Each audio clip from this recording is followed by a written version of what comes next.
Hello, and welcome to the My Heart and Mind podcast, where it's all about creating the feel-good mindset so you can make the most of every moment and reap the benefits of getting the most happiness out of life. And now, over to your host, Sallie Crawley. Hello and welcome to episode 20 of the My Heart and Mind podcast. My name's Sallie Crawley, and today it's a bit of a weird one. It's me being interviewed by Brian Simpson. A few months ago, I invited Brian, the heart attack survivor, to be a guest on my podcast. He turned the tables on me and invited me back to be his guest on an IGTV show. I'm okay with audio, but video was a little bit testing. But nevertheless, I felt the fear and I did it anyway. Brian has kindly allowed me to use the audio to share some of my story with you. I'm not going to say too much, but you will get to find out why I think I'm so lucky, despite having my leg in plaster and having a heart attack at the same time.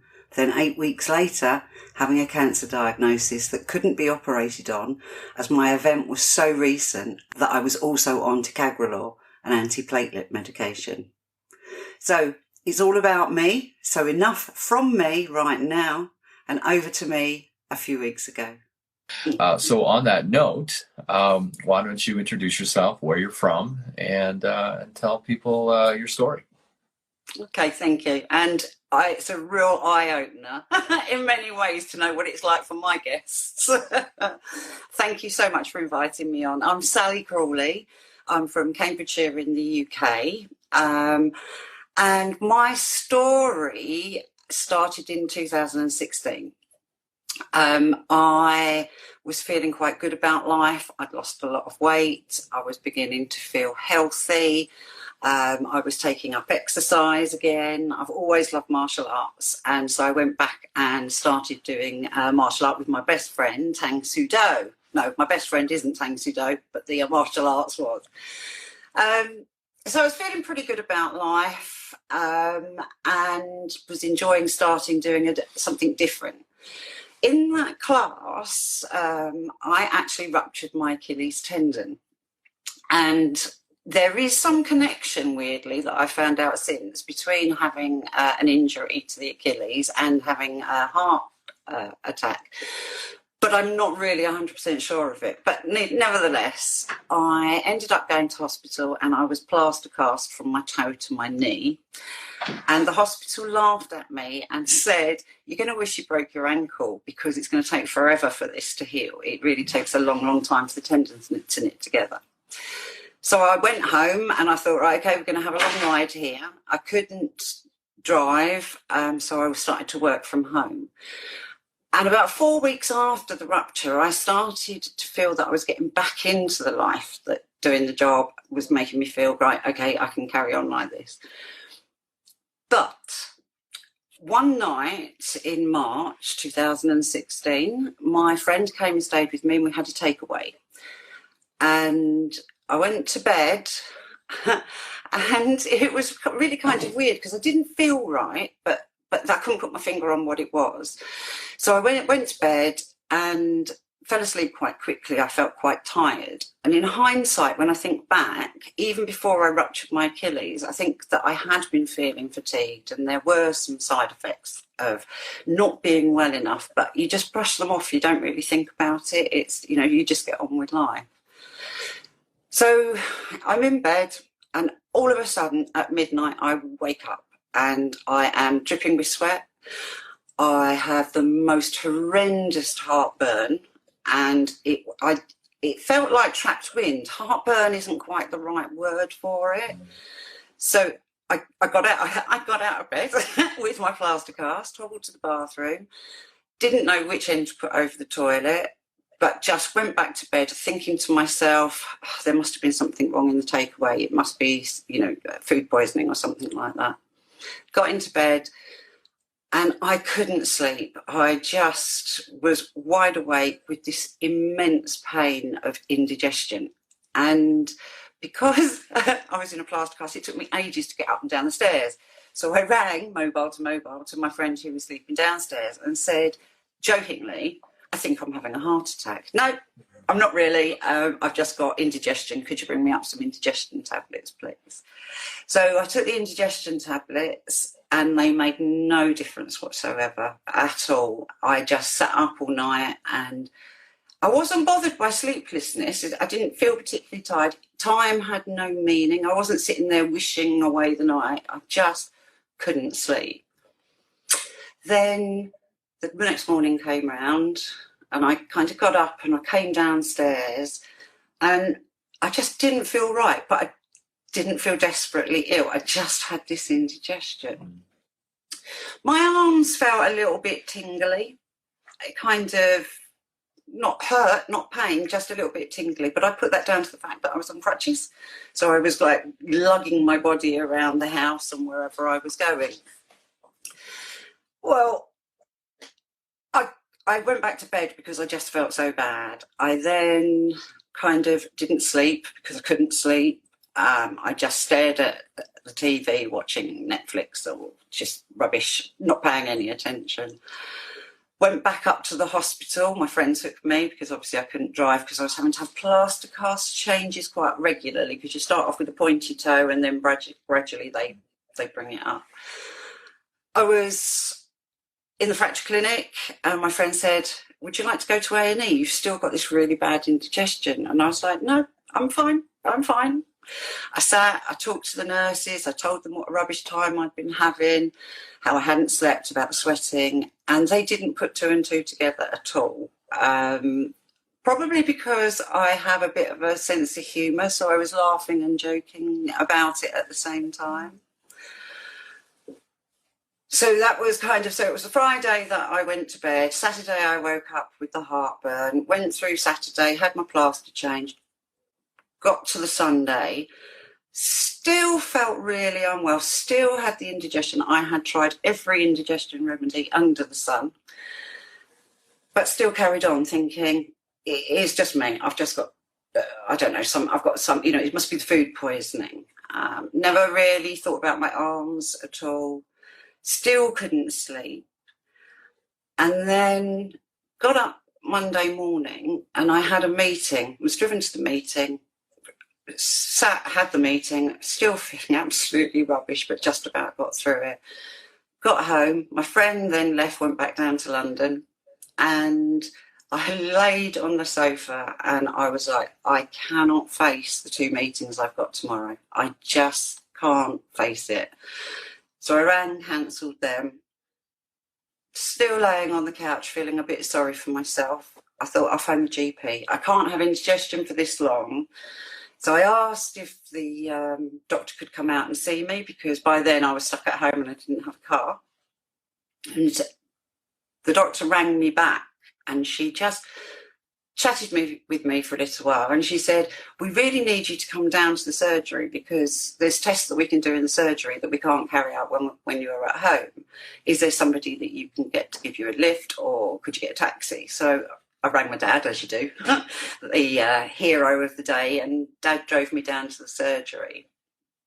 I waited my appointment time, went in to see the doctor, moaning about this indigestion.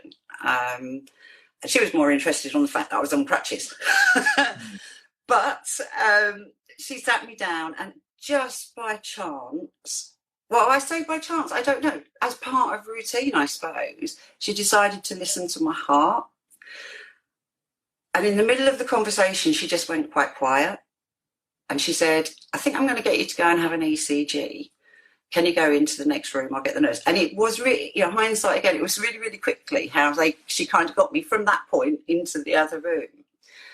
Nurse I knew very well, so I was chatting away. She stuck all of the electrodes over my body. We're just chatting about normal things.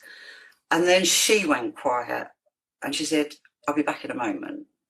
And the doctor came into the room with me and she said, you have either got an ulcer or what we really think is that you're having a heart attack. And I just went, if it's all right with you, I think I'll just have the ulcer. And I just was in disbelief. How could I be having a heart attack? I was perfectly fine.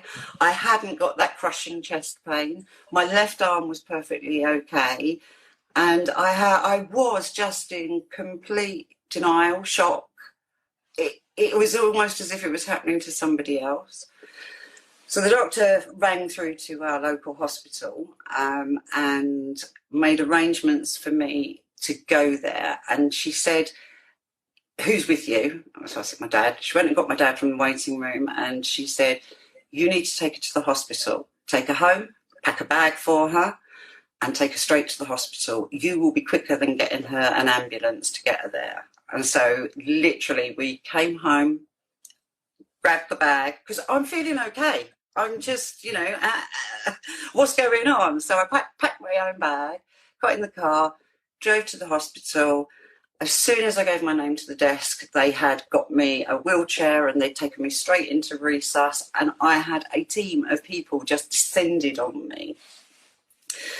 And it transpires that actually I think they were a bit freaked out because they didn't know how I was actually laying there laughing and joking and saying, "Can I have a cup of coffee?"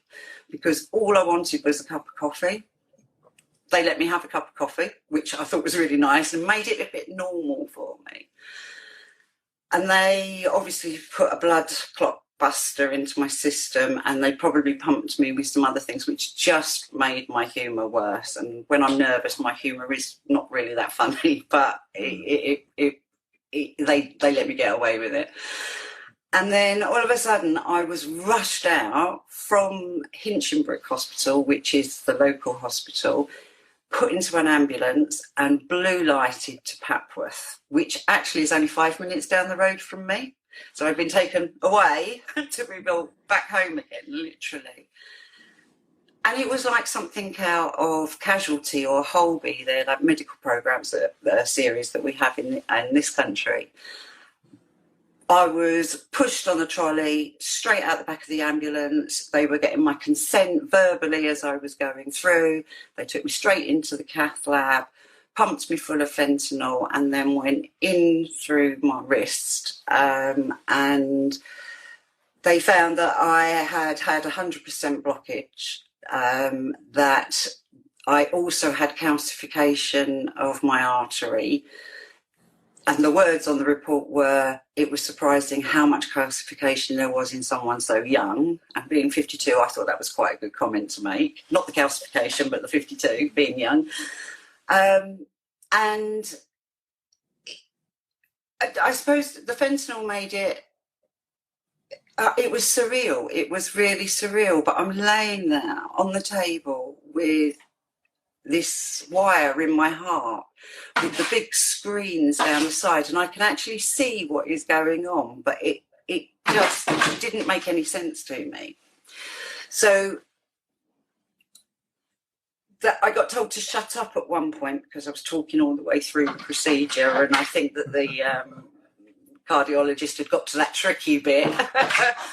And I was also desperate to go to the toilet, and I remember saying, "Let me up, can I go to the toilet, please?" Okay, that's okay. Well, it's an opportunity to pause for a second because there's a couple of things I just wanted to bring up. So the first thing that's really present for me is, and it's not just you, it happens a lot, is the denial that you had, that that these symptoms were, you downplayed them, and heartburn, and, very common, especially in women, because the symptoms you had weren't textbook, so it's interesting again, so it's really great for anybody who's watching, especially women out there, that, it's really important to know what the symptoms are, and it's important to trust yourself and to act on them if you have them, because again, time is muscle. Now I know there's some other sides of the story that I want to get to that I think, is important as well, but again, just the fact that, like I said, you didn't have any arm pain. You were more indigestion. You didn't have any pressure. It's kind of similar to me in a way. I was just thinking, I didn't realize the timing of it. So I had my heart attack only a couple months before you, actually. Mine was January 17th when I had mine in 2016. So you were a few months behind me. I was 47, Right. almost 48, actually 48, I guess, really, because I was just on the cusp of my birthday. And so it's interesting. I didn't realize that. But so tell me, so your blockage, you had 100% blockage. Was it you remember which artery it was? It was the right side. The right coronary? Yep. Okay. which I think, I mean, I was told actually I is incredibly lucky because I went for 3+ days without seeking any intervention. My heart was starved of blood for that amount of time. So I have, my heart is damaged due to that. And because it is the part of the heart that pumps the blood to the lungs and not to the rest of the body, it isn't actually it doesn't have to do quite as much work. So you will hear me, and I have said to people before, I am so lucky in so many ways because it happened to be that side. But shall I go on and tell the rest of the story? Yeah, well, so there's a link with the Achilles, because you talked about your Achilles and the plaster cast and all that, but there's another element that I think is, again, important to talk about and share. And it may be unique because you're, because of your situation, but please continue. Yeah. So because I was in a plaster cast and essentially immobile, what the hospitals do now is they give you blood thinners. So you inject yourself in the stomach every single day, and it actually is to stop blood clots, surprisingly enough. My view on it is that had I not had those injections, I wouldn't be sitting having this conversation with you today, because the blockage was 100%, and yet still the blood managed to get through because it was thin enough to go through the smaller arteries of the heart. So that is my, it sounds awful. I am so pleased that I ruptured my Achilles because it actually saved my life, I think, because, and especially when I've got such calcification in my artery as well, which makes it hard in case it shatters while they were doing the stents. So I was obviously in the high dependency unit after I'd been stented, and actually the nurses and the doctors were a bit like, again, it's like I'm sitting there with a purple plaster cast on my leg and they're like, what's she doing in this hospital? And it was like, oh, actually she's had a cardiac event as well. And because I know yourself, you're not allowed to lift anything heavy for any period of time after a heart attack until you start to build the strength back up again. Well, I'm lugging my body around, so they made me go back to a wheelchair. So life for me took a very, very different turn because I was really isolated. I was stuck at home. I was in a wheelchair, which makes life wheeling around the kitchen, trying to cook dinner for me and my daughter, because I'm a single parent and my daughter was living at home then. She's now at university. And it was really tough. But coupled with that, I hit the floor because I thought I was going to be fixed in the hospital. I was going to be sent home. I didn't imagine for the life of me that I would have so many tablets that I needed to take, that I would have to make so many changes in my diet, even though actually my diet was really healthy. I had been exercising beforehand. My stress levels, and you and I have had conversations about stress, my stress levels were through the roof leading up to my heart attack. So maybe there was something in that. And seeing as I'm a therapist and a hypnotherapist as well, it's quite surprising, but it proves we're human. But I was as weak as a kitten. I could not get up the stairs. Okay, I know I was in a wheelchair, but I couldn't crawl up the stairs all the way. I had to stop halfway, and I just couldn't believe how much my life had changed. I sat and cried. I went through depression. I was so sad. I also kind of was still going through the denial that you mentioned, because it was like, how could it happen to me? Surely they might have got it wrong. Did I have heart disease? Had I had a heart attack? At the time, it just was not a reality that I wanted to accept. And the things that started to occur to me were, I'll never be able to do this, and I won't be able to do that. And, you know, now I look back and I think to myself, actually, there are some things that I can't do, but actually it's a mindset thing. You know, some things you have to be careful about. I felt that life was unfair. I felt powerless. I just hit the bottom, absolute rock bottom. And as I said, being an NLP practitioner, a life coach and a hypnotherapist, again, luck. If I hadn't had the knowledge and the experience to be able to identify what was happening to me, who knows how I would have progressed. But I just knew that the power was in me. It was my mindset that needed to be changed. So carrying on with the story, whilst I was struggling, really, really struggling with the mental health side of recovery, bearing in mind also I couldn't go to cardiac rehab because I had been told I wouldn't be able to walk or I wouldn't be able to run or exercise impact on my leg for probably a year. I had to wait until I was able to actually cycle. I didn't know anyone that had had a heart attack, so it was really, really difficult for me. But I found people like you, not particularly you, but on Facebook there are loads of groups, and I got my solace from actually lurking and hiding, because I didn't want and didn't feel able to, but I could watch what other people were saying about their feelings, about their medications, about their treatment, which stopped me feeling so alone.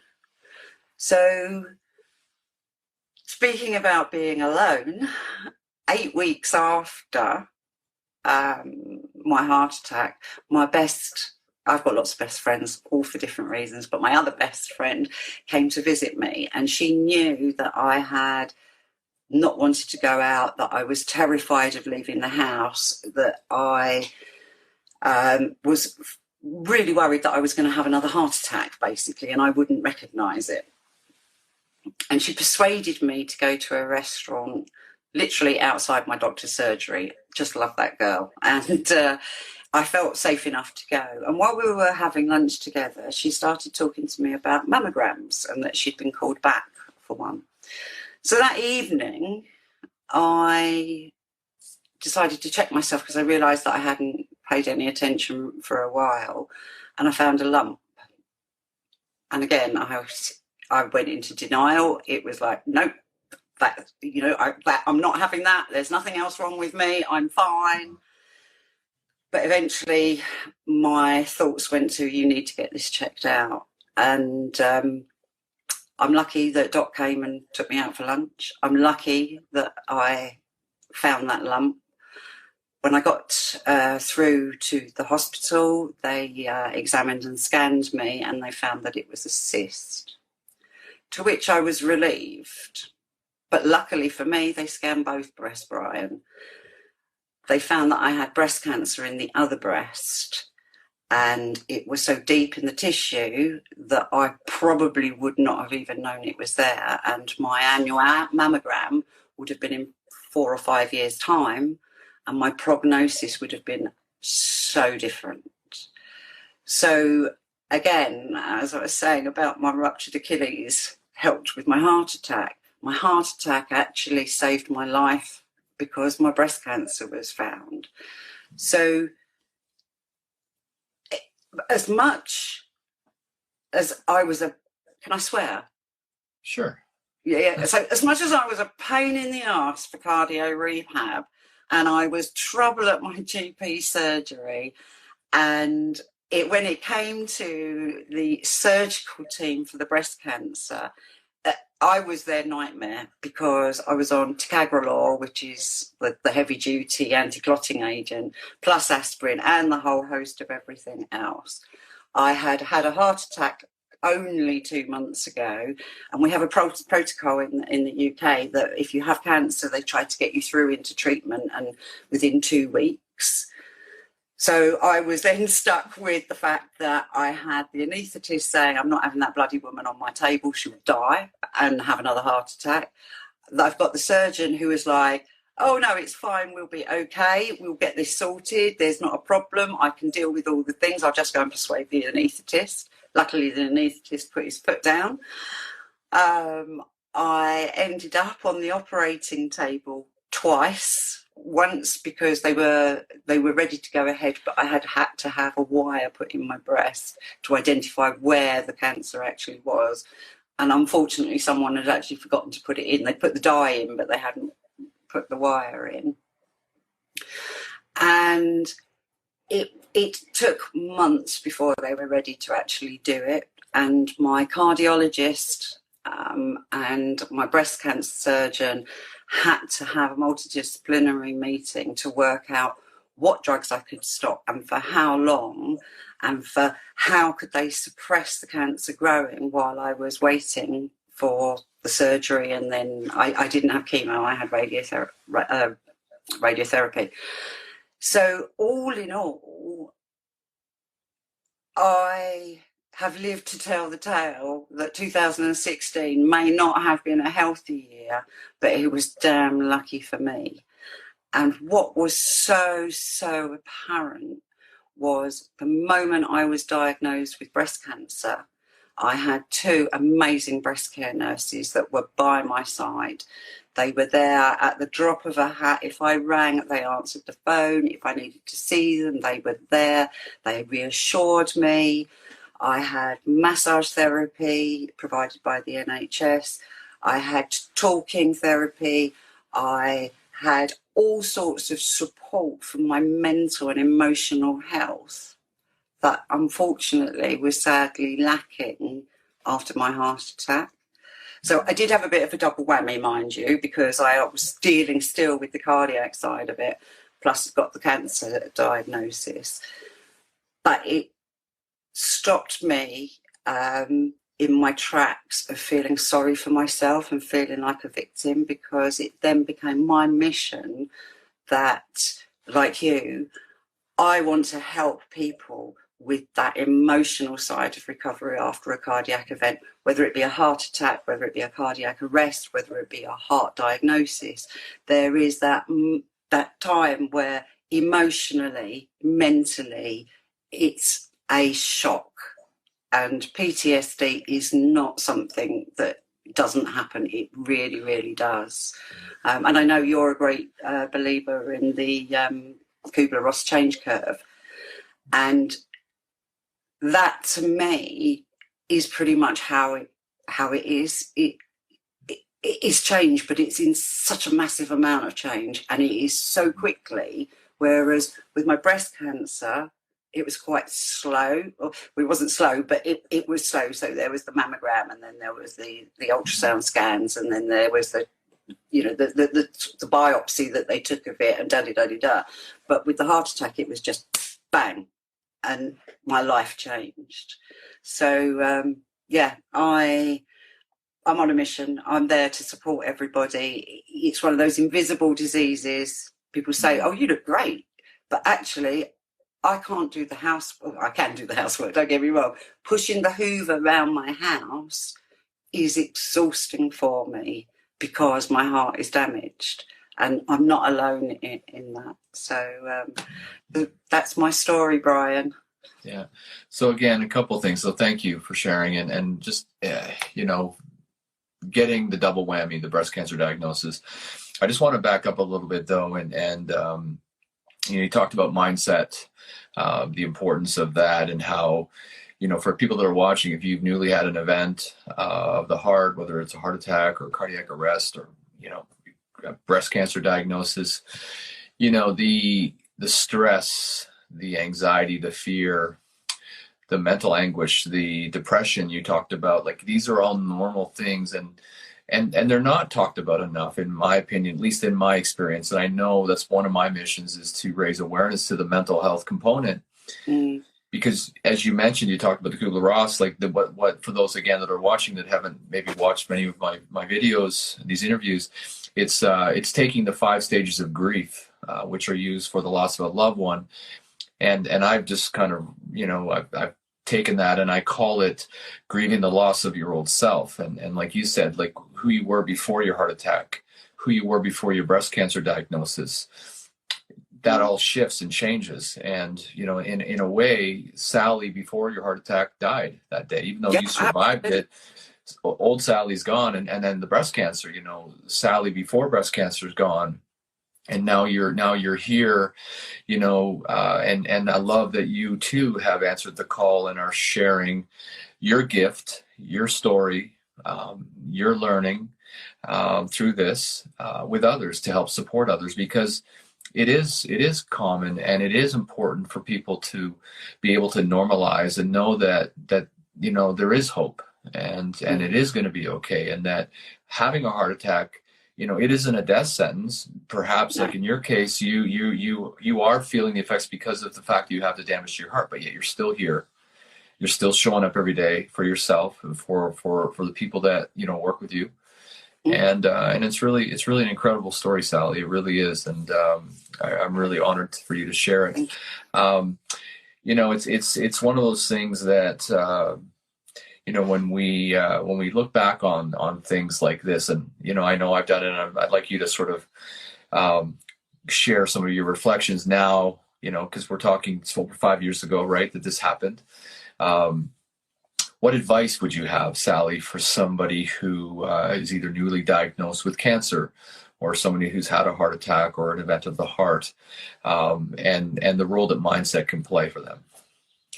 So it's going to sound so simple, but it's to talk. It really, it was a piece of it, and it isn't a psychobabble thing at all. It is talk. Talk to everybody and anybody. Share your story. Write your story out.